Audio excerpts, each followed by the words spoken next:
The reason I decided to pursue mindset coaching has a lot to do with my struggles with my mindset. From an earlier age, I struggled physically on the field. And in doing so, I had to rely on a lot of my mindset in order for me to be successful in the field as a child. You know, everybody that I was around was always bigger, faster, and stronger than me. You know, I grew up, I was a little shorter. I definitely had I had a belly. I was a little overweight as a kid. I didn't have speed. I didn't really have quickness. I was always able to catch and throw things, which then translated to football, basketball, lacrosse, different things that I was playing. But I just really had a hard time with my speed, my acceleration, my agility, change of direction, and being able to cover my lateral movement. So as I aged throughout the process, I would say I started to physically develop as a 9th grader going into 10th grade was when I started to really see some differences in my physical development. I started to improve in some of my footwork and my speed, which then translated into the rest of my high school days. I didn't work with anyone, which, to be honest with you, I wish I did. All right, one of the reasons why I do this now is because I wish I had a personal coach when I was 15 years old. I believe that if I had a personal coach at 15 years old, I maybe would have been able to go to a Syracuse University, maybe day one going to school. But I had a lot of work to do in regards to both my physical and my mental before I could even get there. And I do believe that if I had a coach at an earlier age, you know, helping, guiding me, supporting me, I would have been able to get there a little bit sooner. But to be honest with you, I don't for one second regret my process. I first went to school at Long Island University. We were a Division II school.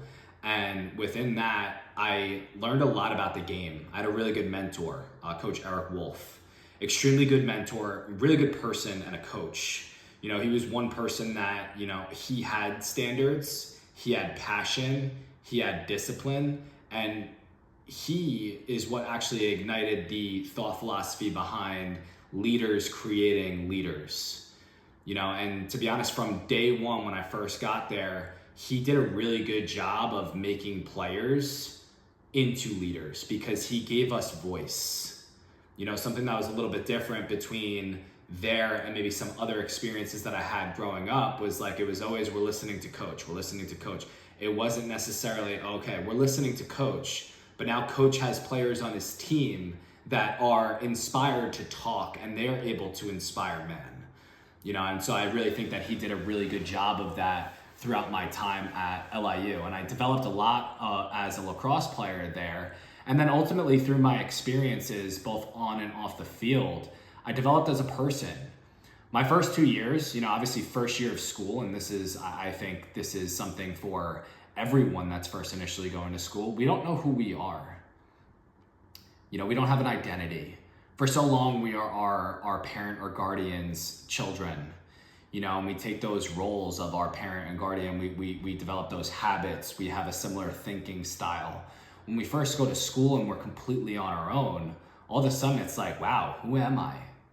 You know, now I'm not like, oh, the son of so-and-so or the daughter of so-and-so. Now I'm just me, you know, and who am I really? And that puts us into sort of this performance mindset, which for me was performance not only on the field, but now also off the field, you know, where I'm almost like putting on this sense of character of who I feel I was, but in reality, it wasn't really humanly me. You know, it was a part of me, it was a piece of me, but I wasn't opening myself up to my true self amongst people that I was around. And it took me a good 3 years before I really understood that this was happening, you know, and in doing so, throughout those first 3 years of school, I was extremely negative. I was worried, fearful, you know, of my life, of where I was going. I was very uncertain. I had a lot of anxious thought. And, even during that time, COVID-19 happened in 2020, and that brought me back to my parents' house, which brought more so that uncertainty, that fear. And during that time, I got a job working at a fence company, installing fences, which, to be honest, I think was a really good move for me at that point of time. It helped me establish work ethic, anticipation, so being able to work with another person, anticipating what we needed at that time, being able to be alone to my thought, because in a job like that, you don't have to necessarily you don't have to necessarily teach or speak. Now with my work, it's a lot of speaking, it's a lot of coaching, it's a lot of communication. With that job, it was more so like alone to thought, but just getting the job done. And within a time period and a very stressful time period like that, I thought that it was really good for me to get out of the house, be able to have this sense of purpose of, okay, I'm gonna go here and I'm gonna make sure that I put my time in and work as hard as I can throughout this time.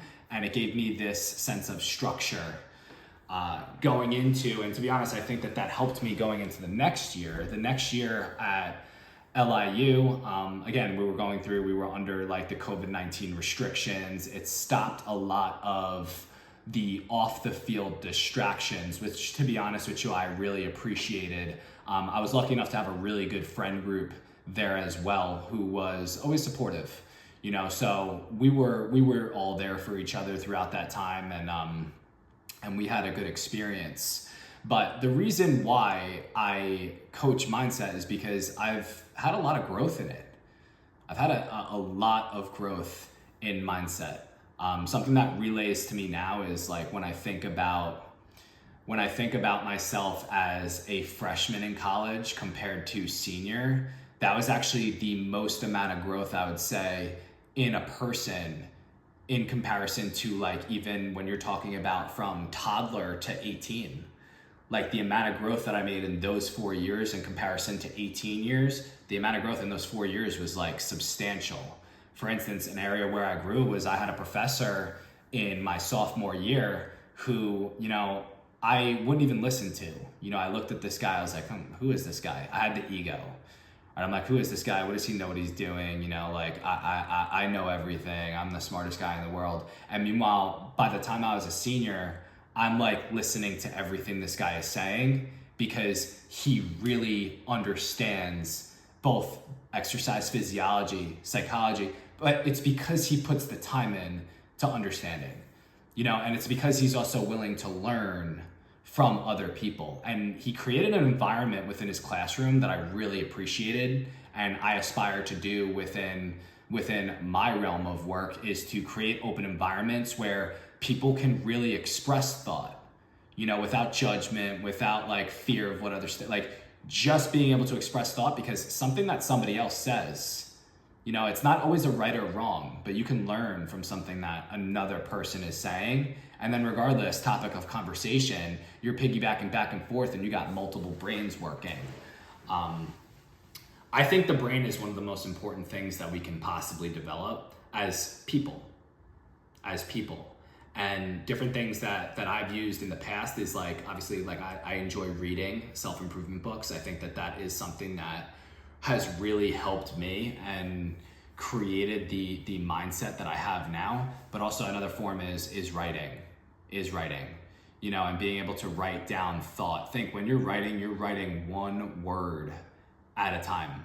So in that sense, it's allowing you to stay one word at a time. Whereas when you're speaking, you have a bunch of different ideas, concepts piled in one.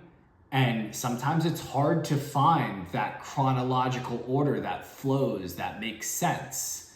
So when you write something down, it forces you to stay slow and stay one word at a time. And something that I see this in with working with some of my clients right now is like, I'll have them write after asking them a question, they'll be able to process and write it down. But then right after, I'll ask them, without looking at what you just wrote, now express it to me. And it almost stumps every single time. But stumps now. stumps now, which means that the more time that we spend processing, it takes 10,000 repetitions to master anything. 10,000 repetitions. So that's my thought philosophy, is like, what if I can master all these different things, take 10,000 repetitions, focus on one set at a time, and then continuously go. There was an experience I had once upon a time, and this is really where I wanted to go with this topic of conversation, is, you know, what the mind does to your performance on the field, in the work setting. You know, it's hard for us to see what's happening inside the brain. You know, and when someone's underperforming, most of the time, people are looking at that person like, oh, there's something wrong with you. What's good with you? What's this? What's that? Instead of asking them in a helpful manner, you know, hey, what's going on? You know, putting yourself in a position where you can allow the person to now express themselves. You know, for instance, like for me, when I went to Syracuse, I very much struggled a little bit, because I was only there for 6 months. I went over, I didn't know anybody on the team. You know, our goalie, Will Mark from LIU, went with me there. And so I knew him, but other than that, I knew absolutely nobody. So I developed all new relationships with people, and it was only 6 months of time. So think about like being able to establish a relationship with each person, a connection to where like you feel comfortable being around the team, which was extremely difficult. I actually was able to do it, but it was more so at the end of my time there. It was like about 5 months in, all of a sudden, like I'm comfortable with the team, but like the season's over. Then going with that, you know, the coaching staff, developing relationships with your coaches is important. And something that I found was obviously going there late, going there last minute, going there within the season, like the spring season just starting. You know, the coaches couldn't really like give me much, you know, because I was a senior coming in. I was essentially a fifth year. I was a fifth year, you know, and so, I mean, when you're thinking from a coach's standpoint, who you're going to spend more time on developing and talking to, communicating with, whether it's going to be a fifth year that's only there for 6 months, or it's going to be a freshman that's going to be there for 4 years, you know, you're going to go with that freshman. So understandable. But within that whole process left me feeling extremely stressed, overwhelmed, alone, you know, and within that process, that was where now the self-love comes into place, you know, is where like I really had to figure out for that amount of time how I can give love to myself. And I struggled almost the entire time, When I first got there, I would say I was playing my best lacrosse that I've ever played my entire life. Our first scrimmage actually against Michigan, I went in and I was like the fourth defensive midfielder. I went in and I caused 3 turnovers and like really good plays. I threw a couple clubs and was able to cause a couple turnovers, and I felt really good about my play. Ever since that scrimmage, going throughout the rest of the season was like this. And it wasn't necessarily due to my physical ability. A lot of it was due to the mental stress that I was under. Number 1, being away from home. Number 2, being in a new environment around new people that I didn't really know yet. Being part of a new team. Number 3, just being away from my family and different things. You know, all of that stuff combining into one really made it extremely difficult for me to put on a performance. And to be honest with you, halfway through the season, I actually probably played my worst lacrosse game I would ever say I played before. And it was right in front of my home crowd. So it was at Hofstra University. The year before at Hofstra, I had put together a really nice 3 games because we had at LIU, we were playing Hofstra, Stony Brook, and St. John's for a Long Island type of tournament.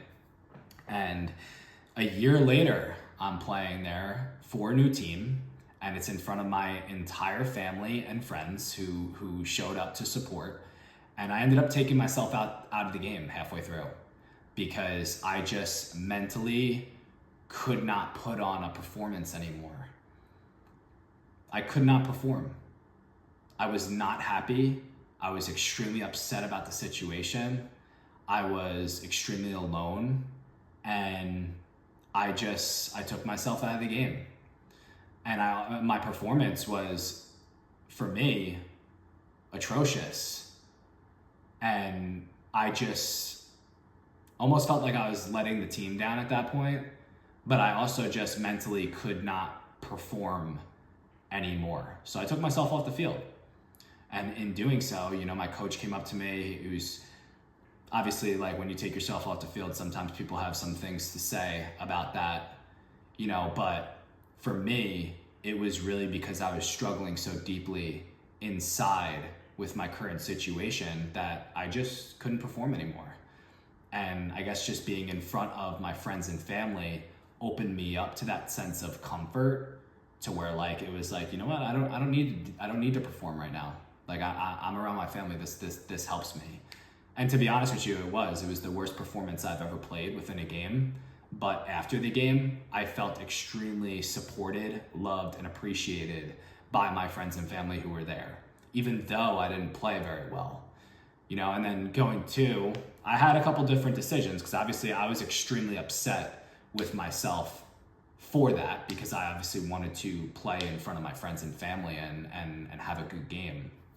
But after the fact, there was definitely thought of whether or not I should even do it anymore. And trying to think about my role and what I can do for the team, I decided to stay, and I just decided to kind of put my play on the back end and just be a guy that was a positive person, that was uplifting younger guys, that was leading, trying to lead by example, but also lead through communications and conversations that I was having with some of the younger guys. And, I started to feel better. Because it gave me that sense of purpose again. Something that I loved at LIU was that I was a 3-year captain there. So I always had this sense of purpose, this leadership. As a leader, for me, it inspires me to work harder, because now I'm not just working hard for myself, I'm also working hard for everybody that's with me. And I'm working hard for my teammates, I'm working hard for my coaches, I'm working hard for the community, I'm working hard for the fans, I'm working hard for my family. And that's something that ignites this fire inside me that I was missing for so long, especially when I went to that, like in the fall, I wasn't playing for a team, and then all of a sudden in the spring, I'm playing at Syracuse University, and it was just new.